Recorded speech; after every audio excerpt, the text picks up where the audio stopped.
Happy Friday. Okay, let's get started. We have a couple things at the top before we start with your questions. So tomorrow will mark 1 year since the Supreme Court overturned Roe v. Wade and eliminated a constitutional right that it had previously recognized for nearly 50 years. That decision opened the floodgates for extreme abortion bans we are seeing Republican officials pass in states across the country. Today, more than 23 million women of reproductive age live in one of the 18 states with an abortion ban that is in effect. In the last year, women have been denied essential medical care to preserve their health and even save their lives. They have been turned away from emergency rooms, forced to delay care, and made to travel hundreds of miles for needed medical care. Earlier this week, the First Lady heard from some of those women who shared their stories of being denied needed health care in Florida, in Louisiana, and in Texas. And for those of you who watched, they were incredibly and powerful stories that these women shared with the First Lady. Tomorrow, the Vice President will deliver remarks in Charlotte, North Carolina, to highlight leaders on the front lines of protecting abortion access in states across the country. And as you've seen tonight, the President, the Vice President, the First Lady, and the Second Gentleman will participate in a campaign event with reproductive rights groups. President Biden and Vice President Harris stand with the majority of Americans who believe the right to choose is fundamental. As the President has made clear, the only way to ensure women in every state have access to abortion is for Congress to pass a law restoring the protections of Roe. After Dobbs, the President issued 2 executive orders directing a comprehensive slate of actions to protect access to reproductive health care services, including abortion. And today, the President issued a 3rd executive order focused on strengthening access to affordable, high-quality contraception.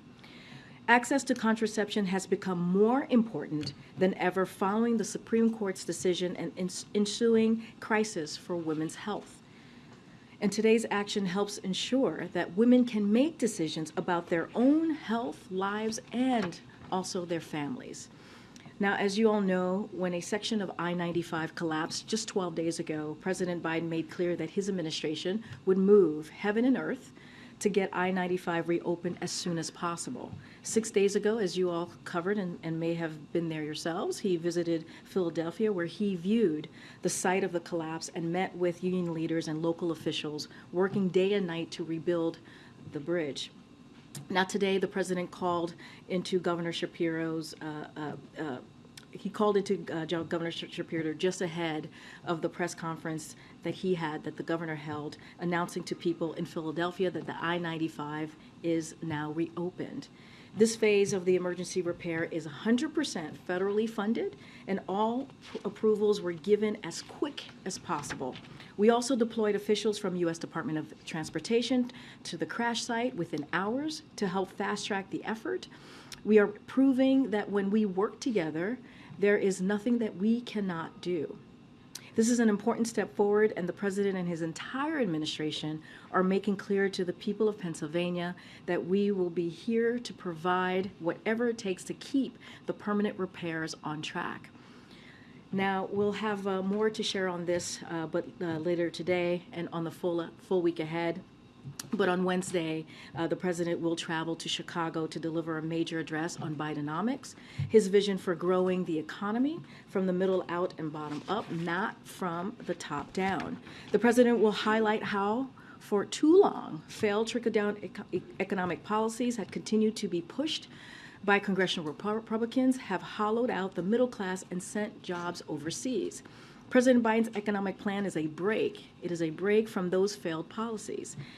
It is focused on growing the middle class and empowering workers, investing in America, and lowering costs. That plan is delivering results with more than 13 million jobs created, the strongest economic growth among any of the world's leading economies since the pandemic began, and the lowest current inflation among the world's leading economies. So we'll have more to share on his speech in the days ahead, and we'll have a week ahead later today for all of you as well. And finally, I do want to speak to something that we all watched very closely the last couple of days. Before I get started, wanted to say a few words about the submersible. Our hearts go out to the families and the loved ones of those who lost their lives on the Titan. They have been through a tragic ordeal over the past few days, and we are keeping them in our thoughts and prayers. We would also like to thank the United States Coast Guards, our Canadian, British, and French partners, and everyone who participated in the search and rescue efforts these past couple of days. This whole effort has been a testament to the skill and also the professionalism that the men and women who serve our nation continue to demonstrate, continue to show each and every day. With that, as you all know, the Admiral is here to join me at the podium to speak to any questions that you may have after the Prime Minister's visit yesterday and any other foreign policy matters that you all may have questions on. Admiral, the podium is yours. Good afternoon, everybody.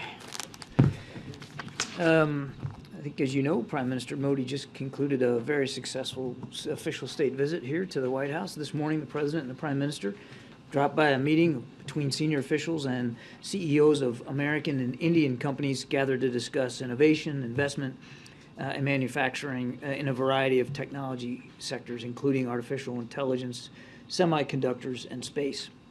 And I think you received a list of all the attendees earlier today. Now, over the course of this visit, President and Prime Minister Modi reaffirmed that the partnership between the United States and India is deeper and more expansive than it's ever been. And when we think about the future, not only of this relationship, but of the critical emerging technology, countering climate change, global health, energy security, food security, there's just simply no partner that's going to be more consequential to helping solve those problems than India, and that's exactly what President Biden made clear during this visit. And as you all saw yesterday, or hopefully you saw, pretty robust set of deliverables on all of those fronts. Very, very specific, very tangible deliverables that we're looking forward to carrying future with India. And then, as both leaders reaffirmed, our countries are choosing to work together to truly work closely and cooperatively towards a more prosperous, secure, and healthy future, not only for the Indo-Pacific, but for the world. I'll take questions. Thanks, John. A couple questions. You mentioned, we saw yesterday the President and the Prime Minister held a one-on-one in the East Room instead of the usual two-and-two. Can you speak a little bit to the conversations, the negotiations that went on in advance of that? It's obviously unusual for the Indian Prime Minister to have a press conference, but for it not to be at the U.S. standard of two, why did the White House not push for it to be two questions to each leader? Yeah, I'm not going to get into the sausage making on this. I mean, we had good discussions with the Indians as we were preparing for this visit. We felt it was important for President Biden, certainly for both leaders, to be able to talk to you guys, read out their discussions, and take some questions. And we're glad that Prime Minister Modi and his team felt the same way. And then, secondly, Jake's travels this weekend, particularly his meetings with the BRICS minus Russia and China officials from Brazil, India, and South Africa. Do you have any preview of what to expect from those conversations? I don't have travel to really read out or talk to today. I would just tell you that Jake especially, but all of us here on the national security team work closely with the Ukrainians almost every day, whether it's talking to them about security assistance or whether it's talking to them about this idea of a just peace and the principles behind that and how you get that. And those conversations are ongoing, and we'll continue to conduct them, not only with the Ukrainians, but with allies and partners alike. Hey, John, China's complaining that the president's description of Xi as a dictator is a provocation. Could you walk us through the president's thinking on this comment? Well, the president, I think, walked you through that himself yesterday, Steve. We're not bashful about speaking plainly about some of the concerns and issues that we have with the PRC and with the challenges that they propose. And the president is very forthright in the way he addresses those challenges and the complicated nature of this relationship. But it is an important relationship, and you heard the president talk about that yesterday as well. It's one of the most consequential bilateral relationships in the world today and likely will be going forward. And that's why it was important to see Secretary Blinken make that trip to Beijing. That's why we're in discussions with the PRC about potential follow-on visits by cabinet officials. We'll see where that goes. But more critically, that's why we want to make sure we can keep the lines of communication open. And as the president said, he has every expectation that we'll be able to do that. And you see India as a counterweight to China? This state visit wasn't about China. And look, India has challenges with China as well. Right on their doorstep, but also more broadly in the region. And clearly, the challenges presented by the PRC to both our nations were on the agenda yesterday, no question about that. But this wasn't about leveraging India to be some sort of counterweight. India is a sovereign, independent state. They have their own foreign policy that they have to manage, and they live in a tough neighborhood. They are becoming an increasing exporter of security, which we welcome, and you could see a lot of that, our desire to improve the defense cooperation on hand yesterday in some of the deliverables, whether it's co-production of jet engines, whether it's their purchase of MQ-9 drones. There's a lot we can do in the security front together, and that's really what we're focused on.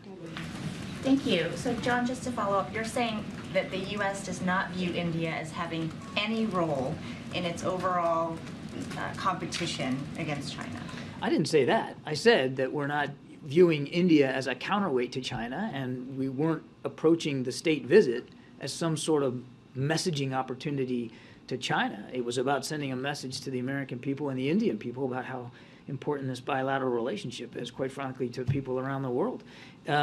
India has challenges with China on their own, and they address those challenges largely on their own. Now, I will add that they are a member of the Indo-Pacific Quad and have been a terrific contributor through that multilateral forum. It's not a formal alliance. It's not, it's not a military organization, but they have legitimate concerns in the Indo-Pacific that they're addressing through their own vehicles as appropriate.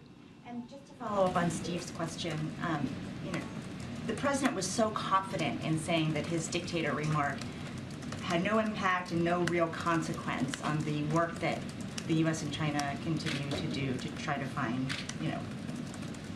a place of compromise and competition.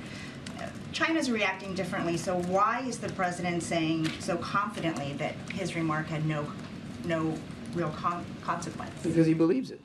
And we're still in communication with the PRC about moving this relationship forward. That's what we're focused on. And every indication that we're getting is that that's what the PRC wants to focus on as well. Okay, thank you. Thank you. Hi, John. The UN is saying that the violence in the West Bank might get out of hand, and the Israeli settlers' violence against Palestinians, including American Palestinians, as you know, in many villages in the West Bank, their houses have been burned down to the ground. Your own ambassador said that we cannot stand by and watch. So what does it mean? How does the White House translate this? Well, look, we've certainly seen reports now of U.S. citizens at risk and potential victims here, actually having become victims of some of the violence, and we're actively engaging with the government of Israel about that. Several U.S. government officials visited the West Bank and met with the victims of this violence in a place called Termasaya. I hope I'm pronouncing that right. And consular officials have been providing assistance to U.S. citizens as requested. So we'll continue to stand ready to do that. Look,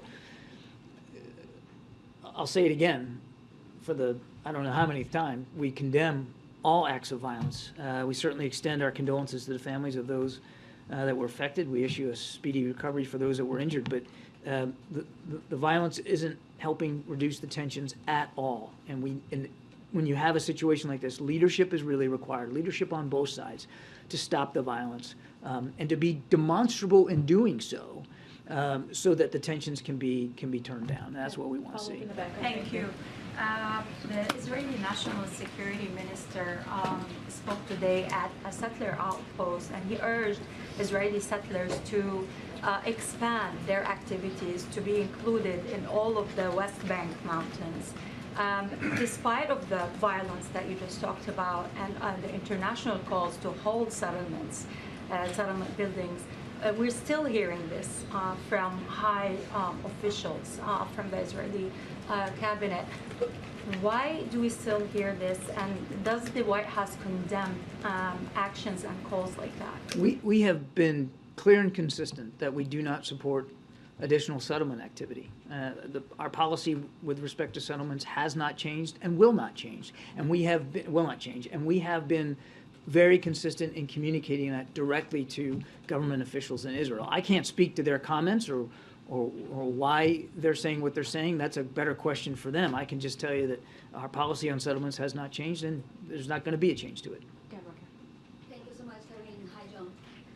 So 2 questions about the trip to Copenhagen tomorrow. Some countries that will be there, like Brazil, for example, are saying that both sides will have to concede in order to have a peace plan to work. So what does the National Security Advisor want to accomplish when he's meeting representatives of Brazil, India, South Africa, and Turkey? And does the White House believe some progress can be made during this weekend? Yeah, my answer is going to be pretty much the same. I don't have any trips or travel to speak to here from Mr. Sullivan. I just tell you that we routinely have engagements of all different varieties with the Ukrainians and with our allies and partners about trying to seek a just peace and to discuss the peace principles around that. We'll continue to do that. And just one more question, very quickly, if I might. So the United States and Russia have requested from Brazil the extradition of a Russian spy who is in jail there. Is the United States seeing him as a potential candidate for a prisoner swap deal to free the Wall Street Journal reporter, Evan Gershkovich? Is this being considered? I'm afraid I don't have any context for you on that at all, but just broadly speaking, what happened that you saw yesterday, Evan's appeal was denied. Not surprising, but just another example of the egregious nature of the so-called justice system in Russia. Nothing's going to change about our efforts to try to get Evan and Paul Whelan home to their families where they belong. On Taiwan and India, what does the U.S. expect India's involvement would be at this point if China were to invade Taiwan? That's up to the Indian government, Prime Minister Modi, to determine. So you can't say anything about whether anything was discussed along those lines with... As I said earlier, clearly our mutual challenges with the PRC in the Indo-Pacific was a matter of discussion. The Indians have been very vocal about their concerns, too, with respect to what the PRC is doing, but I don't have anything more specific to read out to you in terms of the conversations specifically regarding Taiwan. All I can tell you on Taiwan is our policy has not changed. And then on the adventure tourism vessel that was headed to the Titanic, if the Navy had audio suggesting that it had imploded, was that communicated with all the partners, that you had that audio, or... So the Navy did pass on to the incident commander the acoustic data that they had received. But they were also quick to make clear that they couldn't be definitive about what that data meant. And they couldn't be clear that that data was connected to the Titan, to the submersible. But they did pass that information up to the incident commander, as you would expect they would, and I'm sure that was factored into the search plan in some way, but I'd refer you to the Coast Guard to speak to specifics. Concerns that resources were wasted in searching the area the size of Connecticut? No. I think the Coast Guard has spoken definitively about this and quite well every day here, or at least every day till we got the tragic news, that there was an awful lot of effort put into trying to locate the Titan. Look, when you're in a search and rescue operation, particularly at sea, particularly in deep sea, I mean, time is not your friend. And I think you can see from the way in which this was put together in pretty quick fashion with a lot of resources from, as Karine mentioned, from multiple countries, that there was a tremendous effort put forward to try to find the Titan as quickly as possible, knowing that time was not going to be anybody's friend.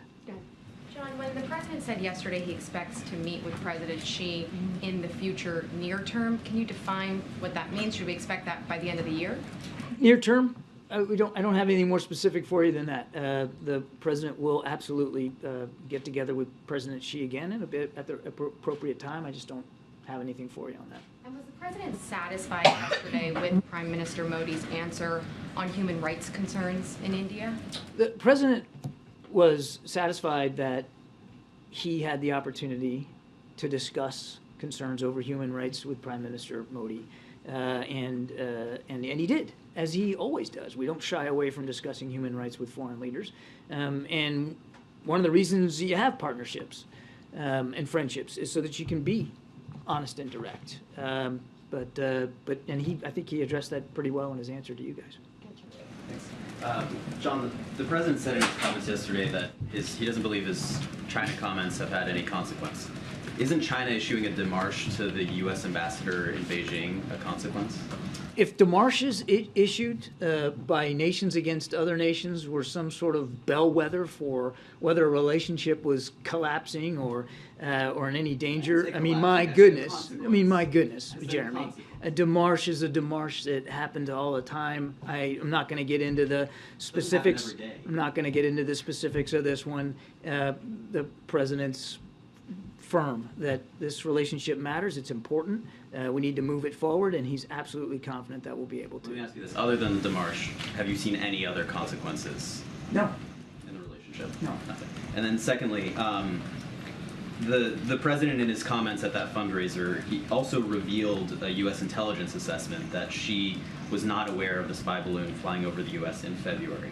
What was the strategic value of disclosing that intelligence at a fundraiser? That wasn't a disclosure. That's been in the public domain. Not on the record from any... Yeah, it has been.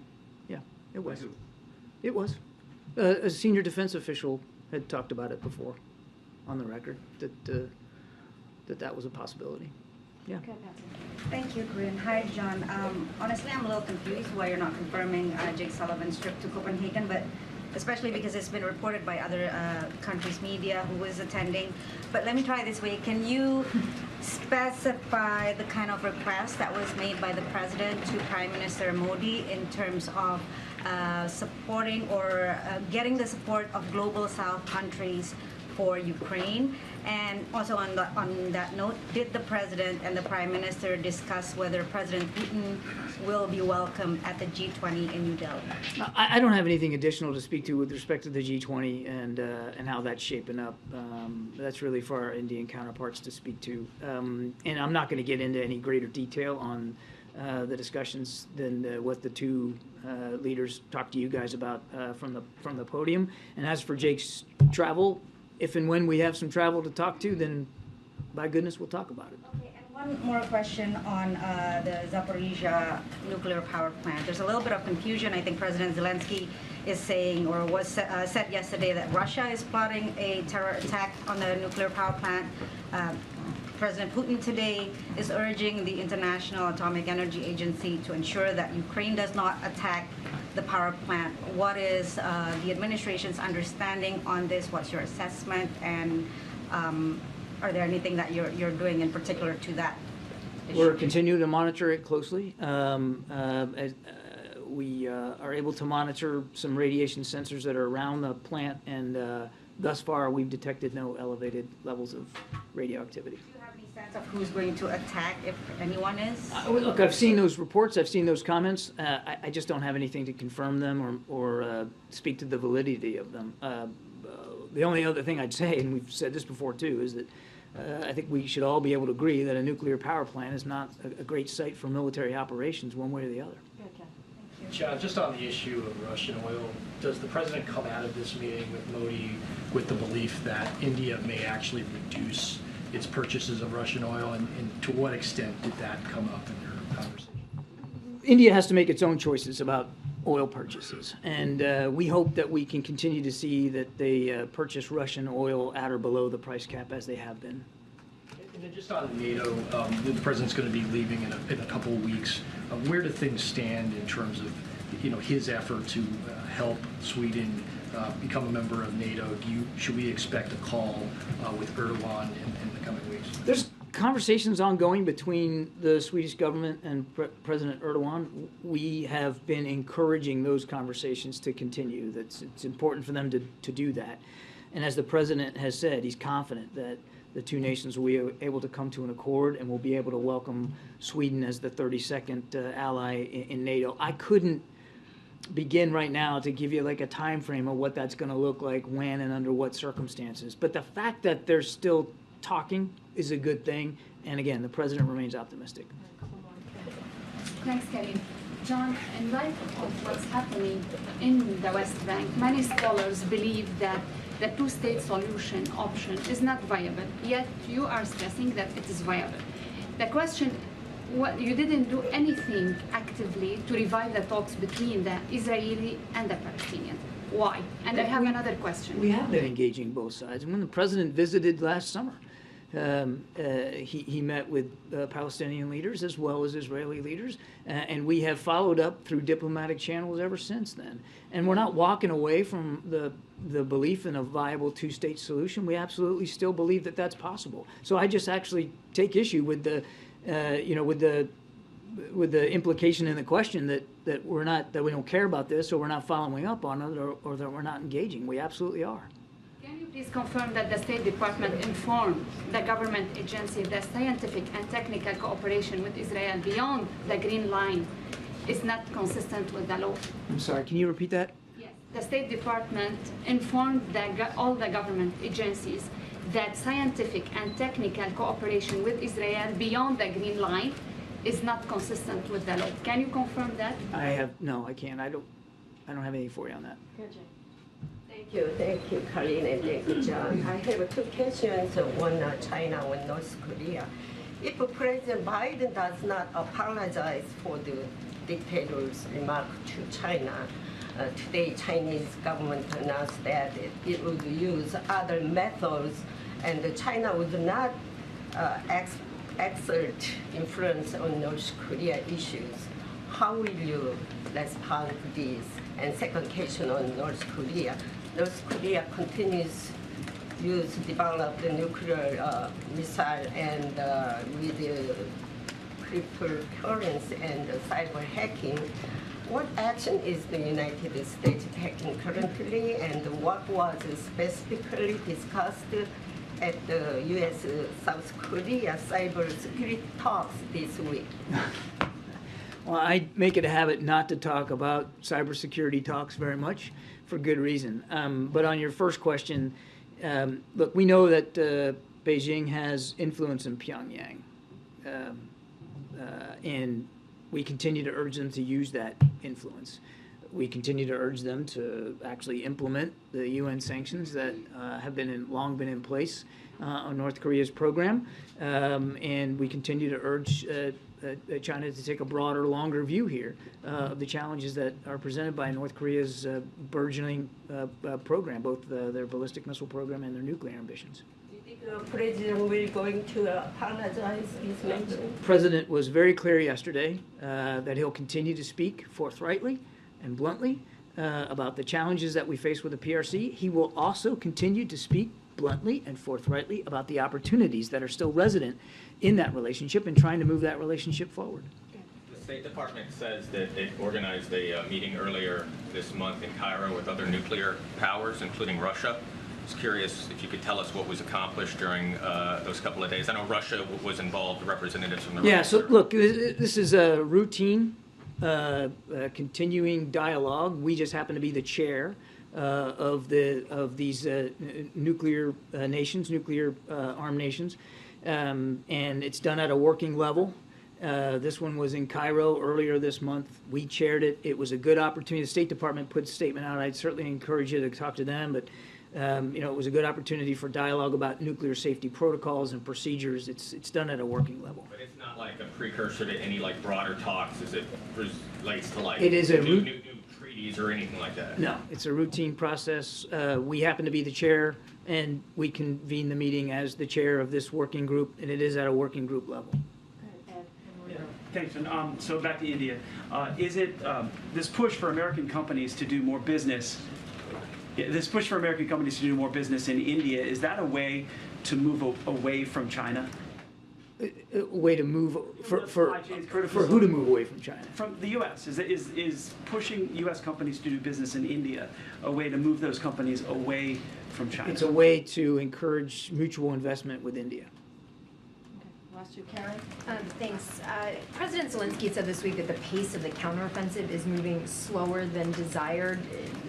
Is the administration concerned right now about the pace and what you guys are seeing and hearing from talking with Ukrainian officials? We're focused on making sure that the Ukrainian armed forces have everything that they need to be successful War is unpredictable, and the enemy gets a vote. And I'm certainly not going to get up here and speak to Ukrainian offensive operations. They should be the ones to do that.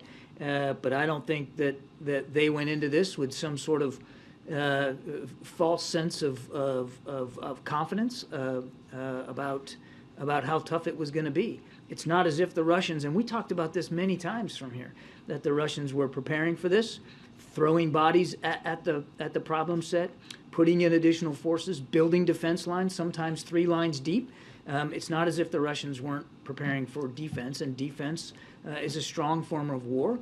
And the Ukrainians are fighting through this. I think we just all have to recognize that the combat can be unpredictable, and sometimes your plans don't always go exactly the way that you expected them to, but that's what's expected when you're in combat. What we're going to focus on again is making sure that they can be ultimately successful. All right, James, and then behind you, the last word. But James, go first. Karine, thank you as always. Admiral, thank you.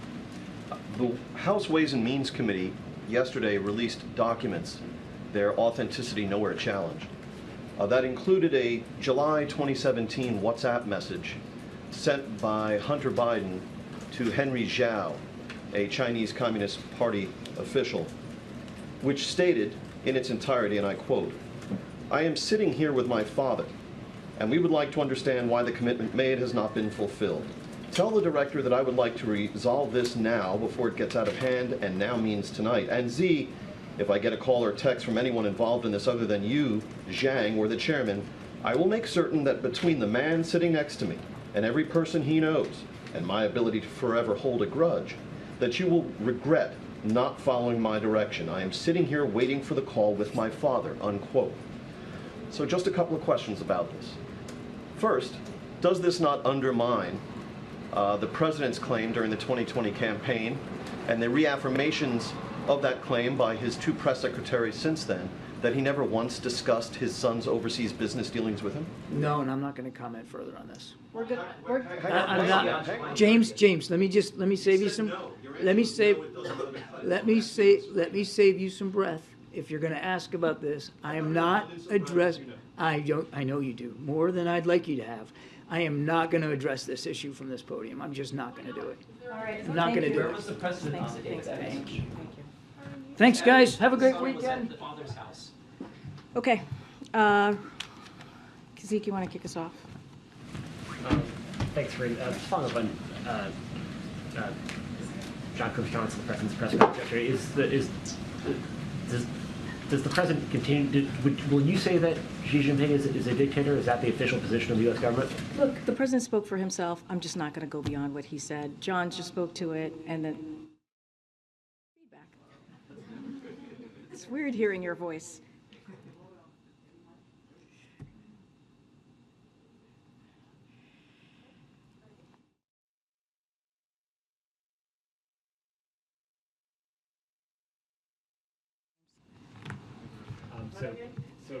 Is it good? We're good to go? No.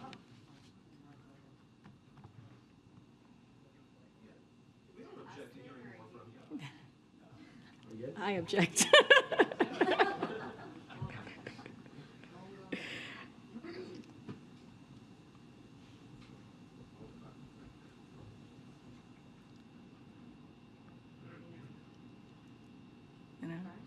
Hello? Hmm?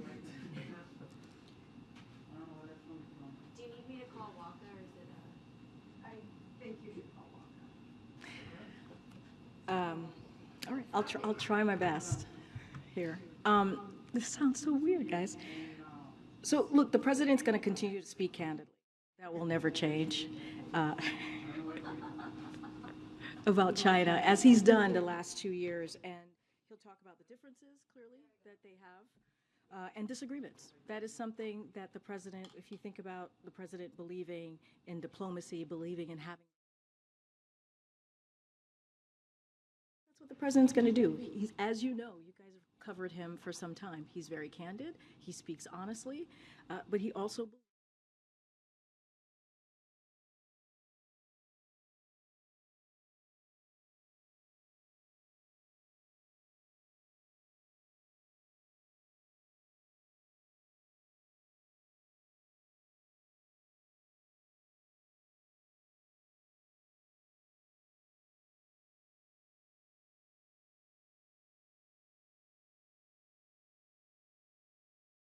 MAGA, despite the Office of Special Counsel's opinion on the matter, your office has continued to put out a paper using that phrase. You, in the past, have brushed off all questions about any political concern, saying this administration follows the law. So why, in this case, are you going with your own interpretation of the law rather than the independent office? Oh, I wouldn't say it's our own interpretation of the law. I would strongly disagree with that statement. What I'll say more broadly, and there's a couple of points that I want to make here. So, look, the White House counsel's office is reviewing, as I mentioned last week, OSC's opinion and having a routine dialogue with them. That's what we're doing. That's what we said last week, and that's what's going to continue. It is an ongoing process, and we believe from here, from the podium, from this administration, it's our duty to be transparent with the American people. That's what you see from us, and it's not on the agenda, right, on the president's policies, on the president's values, and about the agenda. That's what we want to be transparent about. And look, just a couple of facts here. OSC has said that they view terms like Tea Party as acceptable. And this is a similar phrase, right? When you think about when you think about MAGA. In fact, OSC itself stated that MAGA could be used for official purposes during the Trump administration and permitted Mick Mulvaney to repeatedly use the term in his official capacity. So congressional Republicans has also used the term, as I mentioned here last week when I was asked about this, the same phrase to discuss their own agendas, their own proposals, their own policies. And so we have used the term MAGA in an official capacity as we are, when you think about the contacts, when we talk about their proposals, that's how we've used it, and their related values, as Republican officials say. And so we never directed it towards a campaign. We've never done that because, again, we respect the rule of law and have not done that. And so that will continue to be the case. And again, this is being reviewed. There's a conversation that's going to happen with our White House counsel and OSC, but I'll let that process continue. Thanks, Karine. Former Vice President Mike Pence is calling on every GOP presidential candidate to endorse a 15-week abortion ban. In what ways does this administration expect that abortion access and reproductive rights would be targeted if Republicans take control of the White House? So just want to be really mindful, as I was just asked about the Hatch Act. I'm not going to comment on any specific Republican candidate here or anything that's related to 2024. What I can speak to easily is more broadly, and we've seen it. You've heard me at the top talk about how this president and the vice president is going to continue to fight for fundamental rights as we see it when it comes to reproductive rights, when it comes to having access and women being able to make a decision on their own body, to have that conversation with doctors. That's something that the president's going to and the vice president's going to continue to fight on. As it relates to just more broadly here, to your question about the 15-week or 12 weeks, whatever it is, look, we have seen from Americans, majority of Americans, who do not want politicians making their health care decisions for them. That's been clear. We've seen that in majority of Americans, of every ideology, right? If you think about that. And so what we are going to continue to do, what we are committed to those Americans, a majority of Americans, all Americans across the country, is that we're going to continue to fight, and the president has been very clear, to restore the protections of Roe. And we believe that needs to happen through national legislation. How worried is the White House that Republicans in Congress or state legislatures will target contraception next? Look, I mean, it is a concern, right? In this state house, just this session alone, right, in 2023, we have seen more than 300 bills attacking reproductive rights, reproductive health care, right, including contraception, either eliminating it or limiting it. And that's a problem. And that's why we've continued to speak to this. We think about the executive order, the third one that this president signed today, to find ways for agencies to find ways to really protect contraception for women. And so the president's going to take action. You're going to hear from both the president and the vice president later today. The vice president's going to be in North Carolina tomorrow. You saw the first lady having really impactful, powerful conversations with women and what they've had to deal with. We have seen stories that many of you have written about when you take away that access, that type of healthcare access for women. It's hurt women. It's put their lives at risk. Literally put their lives at risk. This is what we have seen this past year with these really extreme pieces of legislation. So the president and the vice president are going to continue to be very, very clear about this. They're going to continue to fight for those fundamental rights and continue to call on Congress to restore order. Just quickly on the executive action, largely symbolic. I mean, are you at the end of the line here when it comes to what you can do without steps from Congress? So let me just make clear, do want to speak about that a little bit. It builds on the progress that we believe that we have made already in expanding contraception access for women. If you think about the Affordable Care Act, it helped millions of women save billions of dollars on birth control that they need and want. And so we understand that there are gaps still as it relates to that. And so that's what this executive order does today. It does a couple of things. It safeguards access. It's strengthening access to affordable, high-quality contraception and family planning services. It increases contraception options. It lowers out-of-pocket costs. It maximizes contraception through access through the following ways: insurance coverage for those covered under the Affordable Care Act, as I just mentioned, Medicaid, Medicare, federal-funded health care programs, including community health centers, and also Title X clinics, and the Indian Health Service, public education targeted at employees, college students, veterans, and service members. So we don't believe this is symbolic. We believe that this is another step to really deal with this gap that we're seeing across the country, and to do everything that we can to continue to fight for fundamental rights. Would the White House like to see an investigation into what happened with this submersible? Look, I can't speak to that from here. I will leave it to others, the United States Coast Guards and others, to speak to it. I'm just not going to comment on that from here. The speech you mentioned in Chicago, will the president offer some new proposals, or just his policies repackaged? So I think what you'll see from the president next week, and we'll certainly have more and certainly lay out a little bit more as we get closer to Wednesday. Look, I think it's important. This is a continuation, if you will, of the kickoff of the Invest in America, right? This is the second tour. We've heard us say that we're about to kick off the second tour. And so the president wanted to lay out what he's going to do, the detail, his economic vision in this country. He wants to speak directly to the American people to do so. As you all have stated to me, some Americans don't quite know all the full impact of the president's economic policy. So this is an opportunity for the president to go to Illinois and do just that. And it's going to be centered on working people, I can say that, and growing the middle class, as we've talked about many times before. And it is going to be, this is, a cornerstone of his speech. And so I think it's important. He thinks it's important for the American people to hear directly from him as he talks about his economic vision, as he talks about how he sees the next several months and the next several years when it relates to how he wants to continue to grow the economy without making sure no one is left behind. And that's what you're going to hear from him. Of course, he's going to lift up the successes that we have seen the last 2 years. You've heard me say this at the beginning of the briefing, with the 13 million jobs created, unemployment at a record low, making sure that we're bringing back manufacturing jobs, 800,000 manufacturing jobs created. If you think about inflation, it's the lowest that we have seen since it went down by more than 50% in the past, since 11 months, in the past 12 months, and that matters. And we think that matters. So he's going to talk directly to the American people to make that very, very clear, and what we've been trying to do and what we will continue to do as it relates to lowering costs and dealing with an economy that works for all. Go ahead.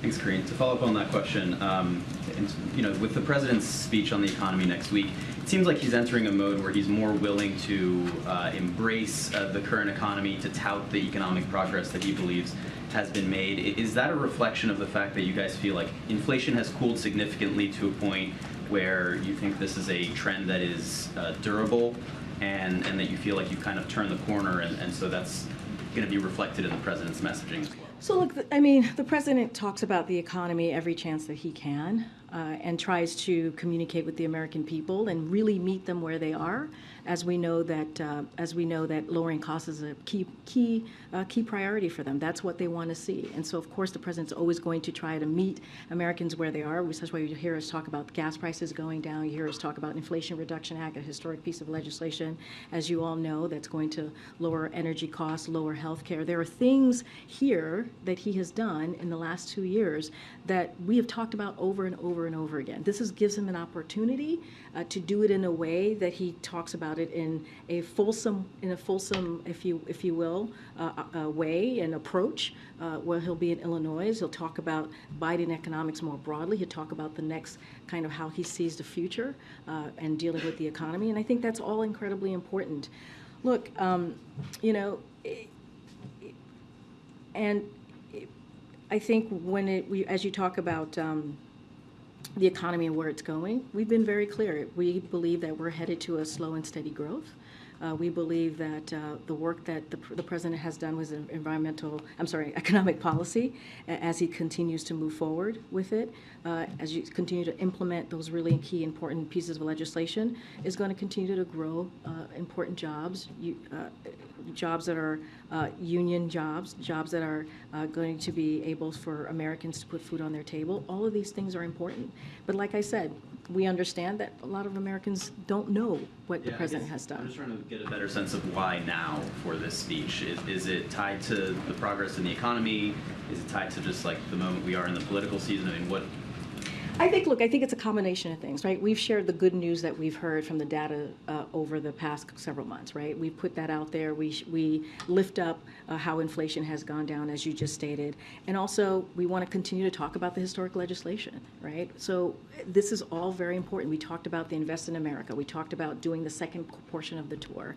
So all of this is all kind of brought together in a way so that he can give this cornerstone speech, right? This really important speech to the American people. So we're trying to have a steady drumbeat, right? A steady drumbeat of making sure we're communicating with the American people, not just the data, right? Not just a piece of legislation, but giving the opportunity for the president to talk about his economic plan more broadly, and that's what you're going to see. And again, a steady drumbeat, something that's been very consistent. He talks about his economic plan consistently, and the legislations, clearly, the historic pieces of legislation that we bring up, is all connected. Is all connected to building an economy that grows for everyone. Certainly not trickle down, but something that grows from the bottom up, middle out. And then secondly, the president invited his son Hunter to the state dinner last night. I'm wondering if you could take us into the thinking and decision making of why the president decided to invite his son. I'm just not going to get into family discussion, personal family discussion. As you know, Hunter is his son. I'm just not going to get into it. Let me ask you this. If Hunter Biden wasn't the president's son, would he have invited someone who had just reached a plea agreement with federal prosecutors 2 days earlier? A couple of things. Again, that's his son. He's a family member. It is not uncommon for family members to attend events at the White House. You could look at past presidents. I'm sure you have. So that is not uncommon. As it relates to anything related to Hunter, I'm just not going to respond to it from here. Can I follow up on that? No, I just called in somebody. Go ahead. Yeah. So Kirby wouldn't answer James's question, though. Are you going to answer the question? I mean, not an unreasonable question to ask, whether the President of the United States was involved, as this message seems to suggest, in some sort of coercive conversation for business dealings by his son. Is that something, if he wasn't, then maybe you should tell us? So here's the thing, and I appreciate the question. I believe my colleague at the White House Counsel has answered this question already, has dealt with this, has made it very clear. I just don't have anything to share outside of what my colleagues have shared, and so I would refer you to him and the DOJ. Just not going to comment from here. Text message. What I can tell you is I know that my colleague has dealt with this. He addressed this at the White House Counsel. I just don't have anything else to share. In the shakedown attempt? I just answered the question. I just answered the question. No, you didn't. Yes or no? Was the president involved in the shakedown attempt? Stephen, I just answered the question. It's not up to you how I answer the question. I just answered the question by telling you my colleagues at the White House Counsel has dealt with this, and I would refer you to them. Go ahead. Karine, can you just remind us what your colleague said from the White House Counsel so we have it? I would refer you to them, and they will share their statement with all of you. My question is about your statements from that podium. You've stated that the president stands by his comment from the 2020 campaign that he never once discussed his son's overseas business dealings with his son. And you stood at that podium and you reaffirmed that. Do you stand by your reaffirmation? What I will say is nothing has changed. Nothing has changed. And I will leave it there. Anything else, I will refer you to the White House Counsel. This is not a change? I just answered the question. You just asked me, does my statement change? I just told you nothing has changed. That's answering the question. Go ahead. Go ahead. The president was there 2 days prior. Go ahead, Stephen. I'm calling on your colleague right now. Go ahead. Thank you. To follow up on my colleague, is there anything that you can say with regard to this text message and what the president's son was alleging? Was the president there or not? I would refer you to my colleagues at the White House Counsel. They have addressed this, and I refer you to them. Go ahead. Karine, have you spoken to the president about this? Have you asked him whether he was there with his son on July 30th? This is not a conversation that I've had with the president. Again, I would refer you to the White House Counsel. Do you plan to have that conversation with the president? No. Did the president speak with the attorney general at all I last can't. night? I cannot say if the president had had a conversation with the attorney general last night. What I can refer you to is the White House counsel's office as it relates to the allegations. They've already addressed this. This is something for them to deal with. I refer you to the Department of Justice on anything else if you don't want to speak to the White House counsel's office. And there was reporting earlier in the week that after the plea agreement was reached by Hunter Biden, that the president felt relieved that that part of it was behind him. Is that true? Can you speak I can't to his speak to that. mindset? I cannot speak to the president's mindset. Again, I would refer you to the White House counsel's office. Get it. Oh, yeah, thanks. Back to India, if we could. So India is on a U.S. priority watch list with China and Russia for failing to protect intellectual property. With this push to get American businesses to move into India more and invest in India, what assurances did you get from Prime Minister Modi that India will protect intellectual property? So look, as two countries and leaders who are certainly leading in innovation and technology, the United States and India have a strong and shared interest in protecting intellectual property and a shared technology ecosystem. So protecting IP, intellectual property, along with expanding market opportunities for U.S. firms in India, welcoming major Indian investments in the United States, and diversifying our supply chains were all topics of discussion on this historic official visit. And so I'll leave it there. But again, they are both leaders in innovation and technology, so certainly they have shared interest. So on inflation, quickly, does the president still believe companies are causing inflation? So look, as you know, the president, when it comes, I just went to laid it down for Jeremy about how important it is for this president to deal with inflation. We've seen inflation go down by more than 50% in the last 12 months, and we think that's incredibly important. And so the way that we're going to continue to do the work of making sure that we lower, whether it's lowering costs for Americans at the pump, and so. But to your question and other things, right, whether it's healthcare or energy costs. But during the pandemic, as you know, we saw profit margins increase to historic high levels. And we expect that as profit margins fall to more historically normal levels, inflation should moderate further as well. And so the president said this in his Wall Street op-ed, and I'll quote him, as supply chains continue to unsnarl, company profits margins fall from historically high levels, and rents continue to moderate, inflation should decline further, creating more breathing room for working families. So did the president confront the CEOs here today about that? I'm not going to get into conversations, private conversations that the president has had, but I just laid out how we see the future as it relates to profit margins, and I'll just leave it there. I'll take one more question. Go ahead, sir. Hey, Karine, thanks so much. I wanted to ask you if there is video of the president signing this executive order today, because we were wondering. I believe there was digital content taken from the president signing this order, and so we'll probably be releasing that. I don't have anything else from that. Thank you. Okay, great. Thanks, everybody. The Attorney General committed perjury